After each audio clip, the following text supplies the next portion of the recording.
Boa noite, amados irmãos em Cristo Jesus. Que Deus abençoe a cada um. Estamos aqui hoje, essa noite, para falar um pouco sobre a promessa do Pai.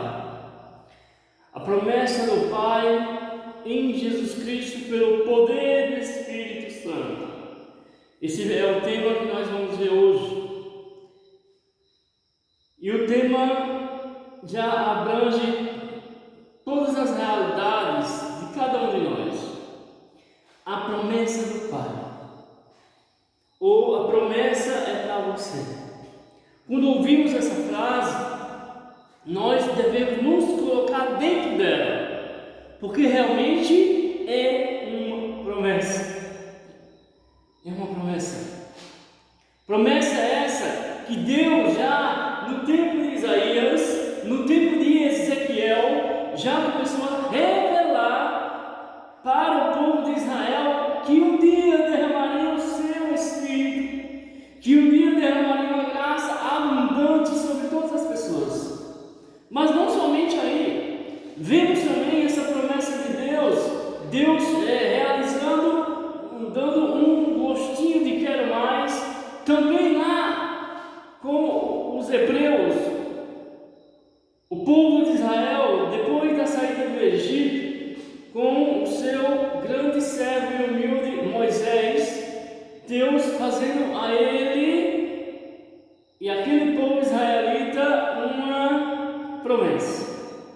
uma promessa feita saindo da boca de Moisés. Quando Israel saiu do Egito, passou pelo Mar Vermelho, estava no deserto ali, e o povo ali no deserto sendo conduzido por Moisés, e aí 600 mil homens, quase 2,5 milhões de pessoas, Moisés sozinho, sem ter mais condições de ouvir aquele povo e reclamar muito peso nas suas costas. É como um coordenador de um grupo ou um líder de uma comunidade está coordenando um grupo e uma comunidade sozinho, tendo que pregar a palavra, tendo que interceder, tendo que fazer oração de cura, de libertação, tendo que fazer os trabalhos de evangelização sozinho, e todos certos ali sentados sem fazer nada. E aí Moisés começa a reclamar, porque o povo vinha a Moisés para reclamar várias coisas, para resolver vários problemas grandes, problemas pequenos, problemas que outras pessoas podiam resolver. E aí o peso da responsabilidade começou a pesar sobre Moisés. O peso da responsabilidade começou a pesar sobre a vida dele. E aí o que Deus fez? Deus diz: Moisés, escolhe 70 homens que tu saiba que sejam pessoas ungidas, que sejam pessoas sábias, que sejam pessoas entendidas na lei dos homens e na lei dos 10 mandamentos, na lei de Deus. Escolhe essas pessoas, porque eu quero que essas pessoas sejam teus auxiliares. E Moisés fez isso, está lá em Números 11, no versículo 24 até o versículo 28, Deus realizando isso na vida de Moisés. E aí Moisés escolhe ali, reúne aquele povo, escolhe a dedo aqueles 70 anciãos, e Deus faz o quê? Deus tira de Moisés um pouco do seu espírito, da sua sabedoria imensa que Deus já tinha colocado nele, e transfere para mais 70 homens. Diz a palavra lá em Números 11, 25 a 30, e 5 a 39, que aquele povo começou a profetizar. Antes era Moisés. Aquele povo começou a profetizar, começou a orar, começou a falar palavras de Deus, começou a proclamar bênçãos, cura e libertação na vida uns dos outros, e eles ali naquele alvoroço todo, uma bênção imensa. Mas teve um problema, eles tiveram medo. Pode pegar Números 11, pega aí na sua Bíblia, Números 11. Números 11 vai dizer isso, gente. Então veja bem, o que vai dizer Números 11? Achei. Assim aqui. Números 11, versículo 25 diz assim: o Senhor desceu na nuvem e falou a Moisés: tomou uma parte do espírito que o animava e pôs sobre os 70 anciãos. Apenas repousou o espírito sobre ele e começaram a profetizar, mas não continuaram. Tá certo? Começaram a profetizar, mas não continuaram. Lá no versículo 29 diz assim: Moisés, porém, respondeu: por que é ciumento zeloso? Provera a Deus que todo o povo do Senhor fosse profeta e que o Senhor derramasse o seu espírito. Quer dizer, já existia no tempo de Moisés, há mais de 2000 anos antes de Cristo, o desejo de Deus na boca do profeta que todo o povo do Senhor recebesse o seu espírito, que todo o povo do Senhor fosse ungido, que todo o povo do Senhor fosse tocado e fosse um povo de profetas, um povo de unção, um povo de fogo, um povo do vinho novo, um povo que vivia dentro de si a água viva.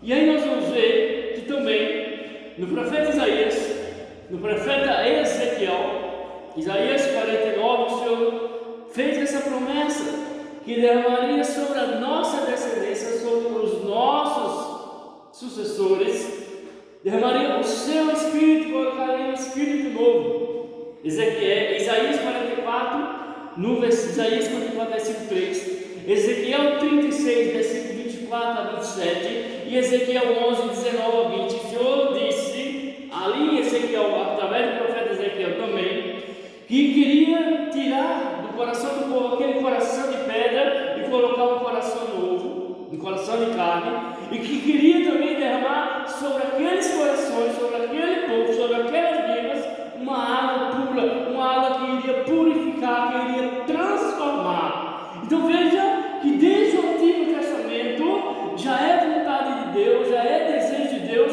derramar o seu Espírito. Já é vontade de Deus possuir o nosso ser, o nosso corpo, a nossa alma, o nosso espírito. Deus já queria derramar essa bênção sobre nós. Deus já queria.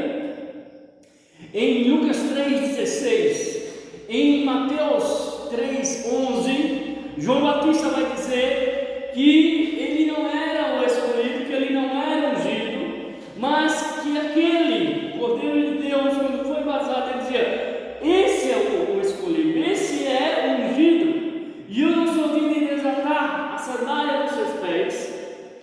E ele é quem batiza no Espírito Santo e no fogo. Ele é quem batiza no Espírito Santo e no fogo. É ele que vocês devem buscar, é ele que vocês devem procurar, é ele que vocês devem seguir. Eu sou apenas um profeta. Eu apenas preparo vocês para seguir ele. Claro, e também isso é o caminho de um grupo de oração, de uma comunidade de vida e de outros pastorais e movimentos da igreja. Então, meu irmão, minha irmã, nós vamos perceber no decorrer do estudo da palavra, da meditação da palavra, que o Senhor já vinha, através de seus profetas, através de seus servos escolhidos, mostrando para nós o desejo do seu derramamento do Espírito. Então Deus começa a fazer essa promessa ao seu povo. Deus promete o Espírito Santo. Deus promete o vinho novo, certo? Deus promete o Espírito Santo, Deus promete o vinho novo. Quando Nicodemos, ali em João 3, naquela noite, vai a Jesus visitar ele. O que ele diz? Mestre, sabemos que tu és mestre em Israel, que ninguém diz as palavras que tu dizes. O que eu posso fazer para entrar no reino dos céus? Jesus disse: necessário vos é nascer de novo. Necessário vos é nascer da água e do Espírito para poder entrar no reino dos céus. Então Jesus começa a falar para Nicodemos que era necessário um novo nascimento. E Nicodemos, de certa forma, entendeu que esse novo nascimento, concretamente, Nicodemos entendeu desse novo nascimento. Só que ele não compreendeu que era um nascimento novo no Espírito, na graça, no poder, na unção. E Jesus começa a revelar para Nicodemos como se daria isso. O que nasceu da carne é carne, o que nasceu do Espírito é Espírito. Assim acontece com todo aquele que nasceu do Espírito.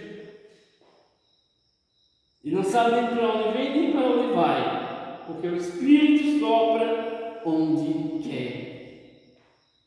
E aí começa Jesus revelando ali em João 15, João 16, Lucas 11, versículo 13, que era necessário que ele fosse para o Pai para que o Consolador viesse, para que o Paráclito viesse, porque se ele não fosse, ele não enviaria o Paráclito. E Jesus começa a colocar e a dizer coisas misteriosas aos apóstolos que eles não compreendem. Então, meu irmão, minha irmã, nós vemos e estamos percebendo até agora que foi se encaminhando desde o Antigo Testamento, desde os ensinamentos de Jesus a seus discípulos, João Batista indicando e mostrando o caminho que era Jesus, aquele que batizava o Espírito. Nós vamos percebendo aí que há uma promessa e que estava chegando o dia do cumprimento dessa promessa. Quando Jesus morre na cruz, antes de morrer, a palavra revela que um dos soldados lança no peito de Jesus e do seu peito sai sangue e água. As duas simbologias, a gente sabe, a igreja diz que tanto o sangue como a água representa o novo nascimento, tanto o sangue como a água representa o Espírito Santo, ok? Vamos entender isso. E diz a alguns exegetas da igreja, alguns santos da igreja, que quando sai sangue e água do coração de Jesus, do peito de Jesus, foi ali que nasceu a igreja, ok? Vamos entender isso. Foi ali que nasceu a igreja nasceu do peito de Jesus, do coração de Jesus. E essa igreja foi inaugurada no dia de Pentecostes. Vamos compreender. A igreja nasceu do coração aberto de Jesus, quando foi derramado sangue e água do peito de Jesus, e inaugurada no dia de Pentecostes. Porém, antes do dia de Pentecostes, nós vamos perceber que Jesus faz algumas promessas para os seus discípulos, né? Promessa e algumas indicações. Então vamos perceber o quê? Porque João, Atos 1,5, porque João, na verdade, nos batizou com água, mas vós sereis batizados no Espírito Santo daqui a poucos dias. Então, estava chegando o dia, imagina a expectativa. Estava chegando o dia, estava chegando a hora do Espírito Santo ser derramado. Em Atos 1, versículo 8, Jesus diz assim: mas receberei a virtude do Espírito Santo, que descerá sobre vós em Jerusalém, em toda a Judéia e até as extremidades da terra. Vamos lá. Mas recebereis a força do Espírito Santo, que descerá sobre vós, e sereis minhas testemunhas em Jerusalém, em toda a Judéia, Samaria e até os confins da terra. Veja que Jesus já começa a ir mais profundo em suas promessas. Atos 1,14 vai dizer o seguinte: todos perseveraram unanimemente em oração com as mulheres e com elas a mãe de Jesus e os irmãos dele. Era quase 120 pessoas. 120 pessoas. Em Atos 2 vai dizer o seguinte: e quando completavam os dias de Pentecostes, estavam todos reunidos no mesmo lugar. De repente veio do céu um estrondo, com um vento que assoprava, com um ímpeto que encheu toda a casa onde estavam assentados. Eles apareciam e repartidas umas como línguas de fogo, que repousou sobre cada um deles. E todos ficaram cheios do Espírito Santo e começaram a falar em várias línguas, conforme o Espírito lhe concedia que falasse. Então, vamos perceber aqui, nesse momento, o cumprimento da promessa do Pai, o cumprimento da promessa do Senhor, que desde o Antigo Testamento já vinha preparando o povo de Israel, o povo escolhido para essa promessa.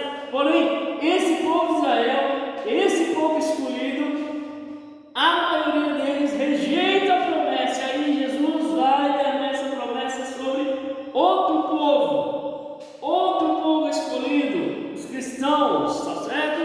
Então, Pedro vai dizer lá em Atos 1,14, diz assim: mas isso é o que foi dito por Joel, está lá em Joel 3, de 1 a 3, assim: e acontecerá nos últimos dias, diz o Senhor, que derramarei o meu espírito sobre toda carne, e profetizarão, vossos filhos e vossas filhas receberão visões, vossos anciões sonharão, e certamente naqueles dias derramarei o meu espírito sobre todos os seres vivos, vossos escravos e escravas, todos receberão o Espírito Santo.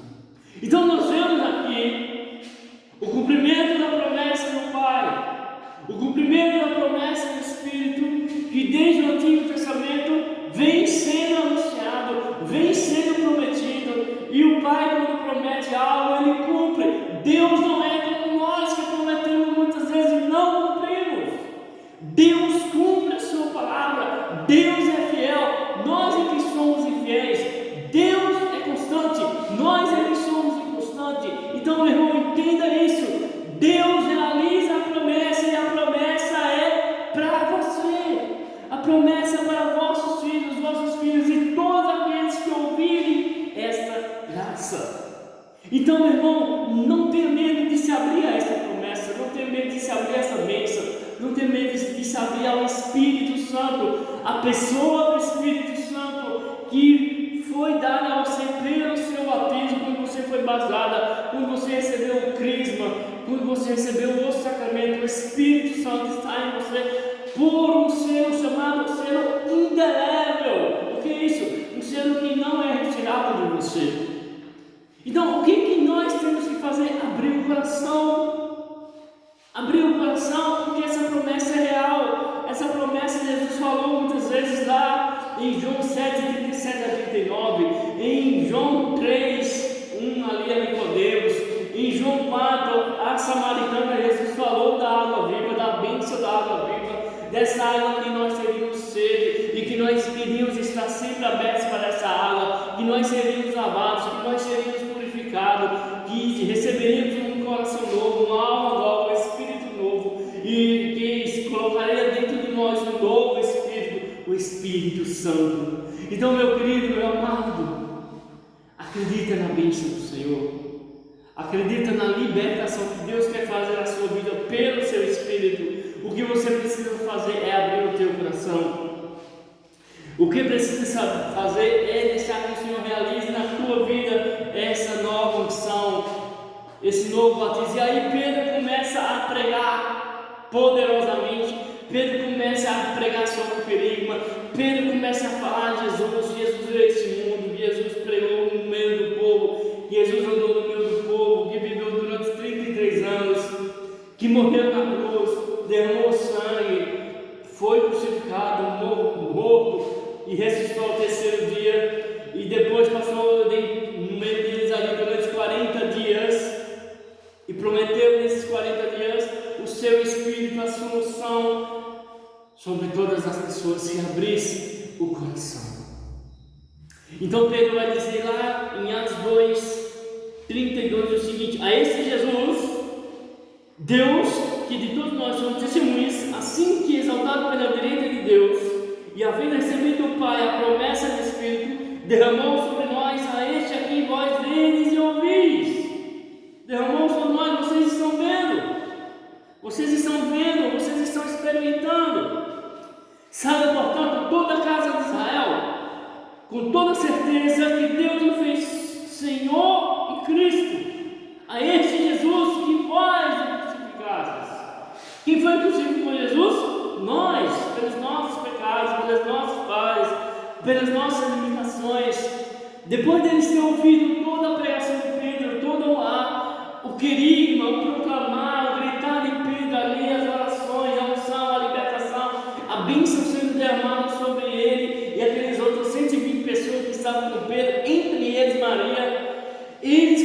começam a se sentir tocados, algo estava mexendo com o coração deles, e eles eram tocados, e eles eram transformados, e eles eram purificados, e eles disseram assim, depois de ouvir essas palavras, ficaram compungidos de coração, e disseram a Pedro e aos demais apóstolos, que faremos, irmãos? Nós queremos isso, nós desejamos essa bênção, nós queremos essa graça para nós também, porque nós estamos bem percebendo que isso é maravilhoso. Vocês andam diferentes, o rosto de vocês está diferente, vocês são aquelas pessoas que nós conhecemos no dia a dia, mas algo mudou interiormente na vida de vocês. Então Pedro vai e responde, então, irmãos, fazei penitência, e que cada um de vós seja batizado em nome de Jesus para a remissão dos pecados, e recebereis o Espírito Santo. Porque a promessa é para vós, e também para vossos filhos, e para todos aqueles que estão longe, e a todos quanto o Senhor chamar a si, o Senhor nosso Deus. Com muitas palavras e razões, testemunhas ainda, e os exortava dizendo, salvai-vos desta geração perversa. E os que receberam a sua palavra foram batizados, ficaram acionados, e foram adicionados naquele dia perto de 3.000 pessoas. E eles perseveraram na doutrina dos apóstolos, na comunicação do pão, na fração do pão e nas orações. O temor se infundiu, pois todos eram também obrados pelos apóstolos, muitos prodígios e sinais em Jerusalém, todos e geralmente havia um grande medo. Versículo 47. Louvando a Deus e achando simpatia de todo o povo, e o Senhor aumentava cada vez mais o número dos que haviam de se salvar. Em Atos 4 vai dizer o seguinte, porém, muitos daqueles que tinham ouvido a pregação de Pedro, creram nela e chegou o número a 5.000 pessoas. Então, meu amado, meu querido, o que eu quero dizer para vocês é o seguinte, a promessa é para você. A graça é para você. Você precisa receber o querigma, você precisa ouvir o querigma, você precisa se abrir o querigma. Toda a pregação de Pedro, tanto a pregação de Atos 2, como aqui na pregação de Atos 3 e Atos 4, Pedro prega o querigma para o povo. E aquele povo, ele é ungido, ele é tocado, ele é mexido no interior do coração deles, porque Pedro, cheio do Espírito Santo, fala para eles do querigma de Jesus vivo, morto, vivo e ressuscitado, de Jesus glorificado, da fé e da conversão, do senhorio de Jesus. E aquele povo é tocado, e aquele povo é curado, e eles sentem o desejo de receber a graça do Espírito, porque eles viram nos apóstolos essa bênção do que é o Espírito Santo. Então, meu querido, minha querida, quando nós somos cheios do Espírito Santo, quando nós ficamos cheios da graça, quando nós ficamos cheios do Espírito Santo, acontece isso, não tem para ninguém. A promessa precisa realizar na sua vida, porque a promessa é para você que está aqui ouvindo. E São Paulo vai dizer lá em Efésios 5:18 a seguinte palavra, abra aí na sua palavra, Efésios 5:18.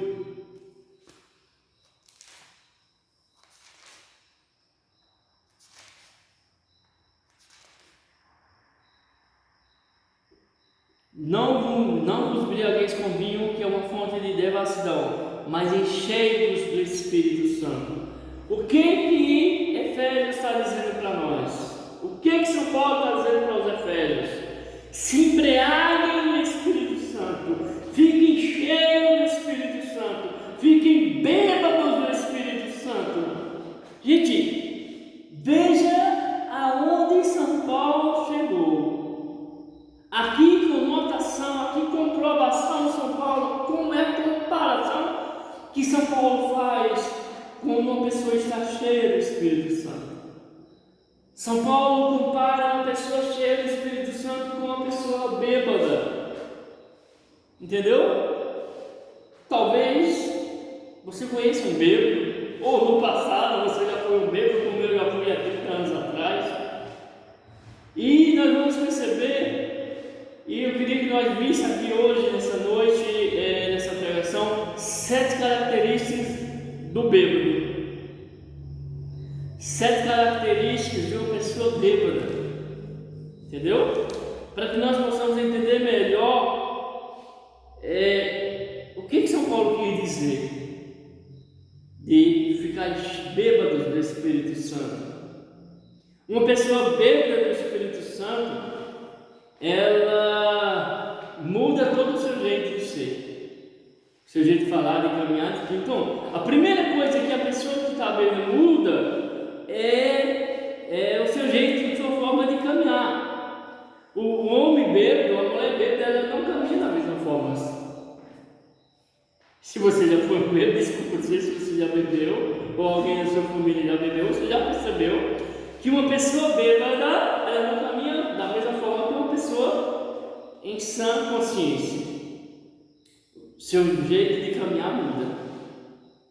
E nós notamos a diferença. Porque nós conhecemos aquela pessoa quando ela não está embriagada, quando ela está no seu senso normal. E quando ela bebe, a gente percebe logo um bêbado pela sua forma de caminhar. Ele caminha todo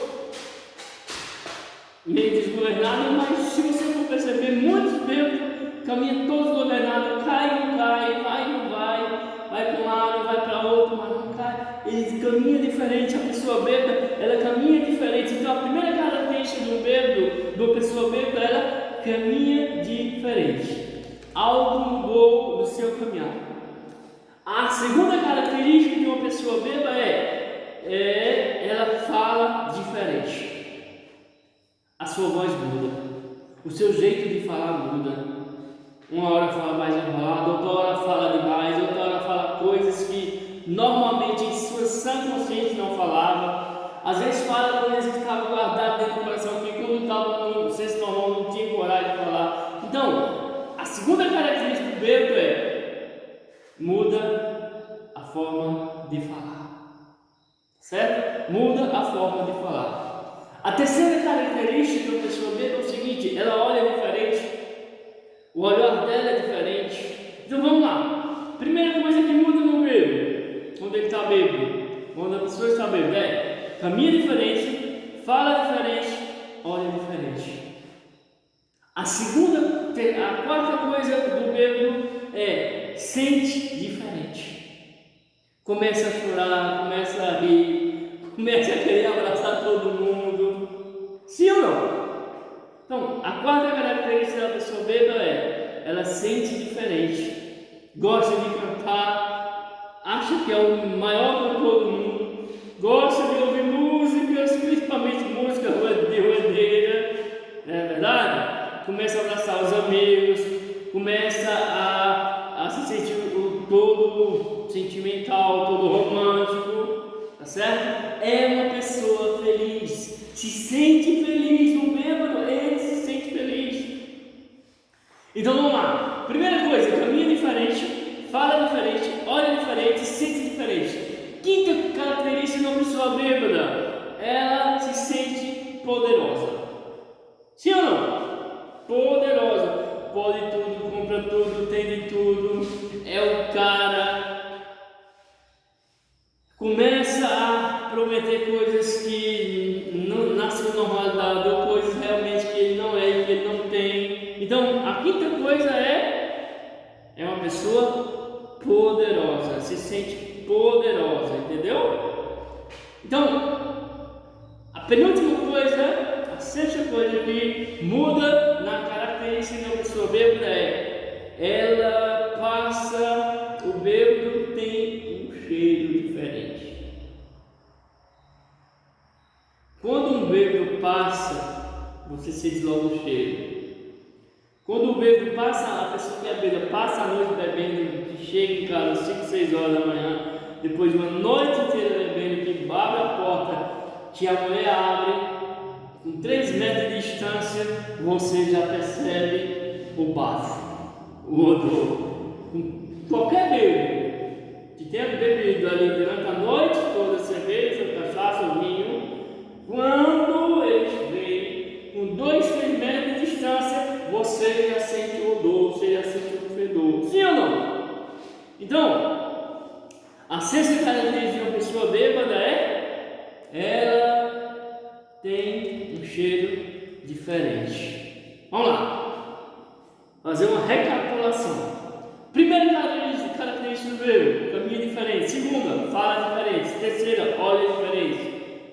Quarta, sente diferente. Sexta, sente poderoso. Quinta, sente poderoso. Sexta, sente diferente. E sétima característica do bêbado, ele não gosta de beber sozinho. Ele bebe com um companheiro, com um amigo ou com amigos. O bêbado, ele não gosta de beber sozinho. Ele tem amigos.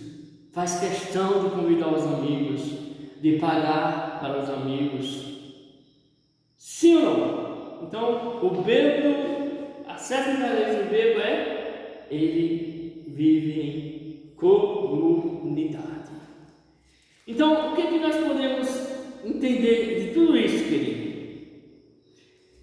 O que é que nós podemos trazer para a nossa realidade, para o embriagar do Espírito Santo, segundo São Paulo? Agora vamos reverter todas as características do bêbado, as 7 características para uma vida no Espírito.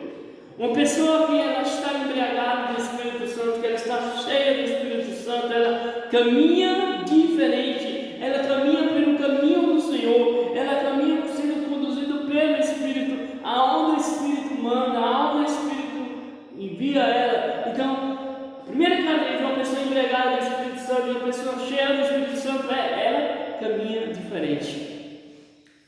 A segunda característica de uma pessoa cheia do Espírito Santo, embriagada do Espírito Santo, ela fala diferente. Assim como o bêbado, as palavras que saem do coração dela transformam a vida das pessoas. Ela fala a verdade do Evangelho, ela fala o caminho da cruz, ela fala o caminho que leva ao céu, ela fala o caminho dos dons do Espírito Santo, ela fala o caminho da igreja. Então, essa é a segunda característica de uma pessoa embriagada do Espírito Santo.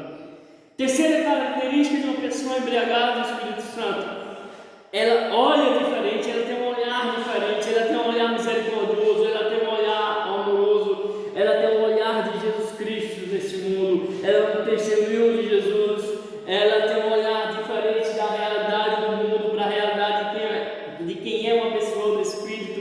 Então, o olhar da pessoa muda. Uma pessoa cheia do Espírito Santo tem um olhar diferente. Entende? Então, ela entende o plano de Deus na vida dela, ela sabe o que Deus quer para ela, somente em olhar. A quarta característica de uma pessoa embriagada, bêbada do Espírito Santo, ela sente diferente. Você tem o Espírito Santo, você sente diferente, você sente que está sendo conduzida pelo Espírito Santo, sente as dores das outras pessoas, você ouve as outras pessoas, você abraça as outras pessoas, então você sente diferente, ok? A quinta característica de uma pessoa cheia do Espírito Santo, bêbada do Espírito Santo, você tem todo o poder. Você é todo poderoso, você tem os dons do Espírito, você tem o poder, a dinâmica do Espírito Santo, a dinâmica do Espírito Santo, a dinamite do Espírito Santo, que são os dons, que são os carismas, que são os talentos que Deus te deu. Por quê? Porque tem a força do alto, porque tem o poder de Deus que chama dinamis, ou seja, dinamite, poder do Espírito Santo. Tudo é possível, tudo posso naquele que me fortalece, disse São Paulo, tá certo? Tudo posso naquele que me fortalece, porque temos a força de Deus, que é o Espírito Santo. Você fala diferente. Primeira coisa, você fala diferente, você caminha diferente, você olha diferente, você sente diferente. Você é poderoso, você tem os dons do Espírito, você tem 6 características, você tem o perfume do Espírito Santo, você tem o odor do Espírito Santo, você tem o cheiro do Espírito Santo, você tem a graça do Espírito Santo, você muda, seu jeito de vestir muda, seu jeito de ser muda, tudo muda em você. Da sua boca Espírito Santo, palavras de conforto. E a sexta característica de uma pessoa cheia do Espírito Santo é essa: você é uma pessoa que vive em comunidade. Você não consegue viver só como bêbado, ele não consegue beber só, ele não consegue se embriagar e ficar só. Ele quer pessoas do seu lado para abraçar, para conversar, para ouvir essa conversa, para dialogar. Assim também, uma pessoa cheia do Espírito Santo, ela é dessa forma, ela é desse jeito. Então, meu irmão, minha irmã, você precisa desse vinho novo, você precisa dessa água viva. Você precisa desse coração novo que Deus quer te dar hoje, na tua vida, no teu coração, no teu passado, no teu presente, no teu futuro. Você precisa ser transformado, você precisa ser curado. Que Deus possa transformar a sua vida hoje, que Deus possa transformar o seu coração, que você se abra à transformação da vida de Jesus na tua vida, que você se embriague no Espírito Santo, porque Deus quer realizar na tua vida a promessa dele, a promessa do Espírito prometida por Deus através de Moisés, de Ezequiel, de Joel, de Isaías, de João Batista, de Jesus Cristo, falada para os discípulos em Atos 1:5, em Atos 1:8, em Atos 2, de 1 a 4, a realização dessa promessa, e Deus quer que se realize na tua vida. Então, meu irmão, minha irmã, abre-te a graça de Deus, abre-te ao Espírito Santo, e tu verás o poder de Deus na tua vida, a unção de Deus na tua vida, a transformação de Deus na tua vida, e tu vai ver como será bom quando Deus fizer todas essas coisas na sua vida. Você não será mais a mesma pessoa, você vai ser uma pessoa cheia da graça, cheia do Espírito, cheia dos dons do Espírito, porque você estará bêbada, embriagada do Espírito Santo. E muitas vezes esse embriagamento do Espírito Santo, essa embriaguez do Espírito Santo, dura dias, dura meses, dura anos, porque você pode todos os dias ficar bêbado do Espírito Santo. Vai depender de você, meu irmão. Porque é um vinho bom, ali como lá no dia das bodas de Caná, é um vinho bom que Jesus vai te dar, não é um vinho mau, é um vinho maravilhoso, é um vinho que está guardado para você. Então que Deus te abençoe nessa noite, que o Espírito Santo, que Jesus possa derramar sobre o seu unção, sobre o seu Espírito dele, sobre você a libertação dele, como derramou no dia de Pentecostes, como derramou lá em Jerusalém, como derramou aos Efésios, como derramou em Antioquia, como derramou no dia do teu batismo, do teu crisma, e hoje ele quer derramar sobre ti, Senhor, como viesse no dia de Pentecostes, através desse irmão que recebeu no dia do seu batismo, teu Espírito, no crisma dele, o Espírito Santo cai sobre essa pessoa agora, Senhor, se derrama sobre essa pessoa agora, tira o coração de pedra, coloca o coração de carne, embriaga esse irmão que está ouvindo essa pregação agora, com o teu Espírito Santo, com a tua unção e com o teu poder.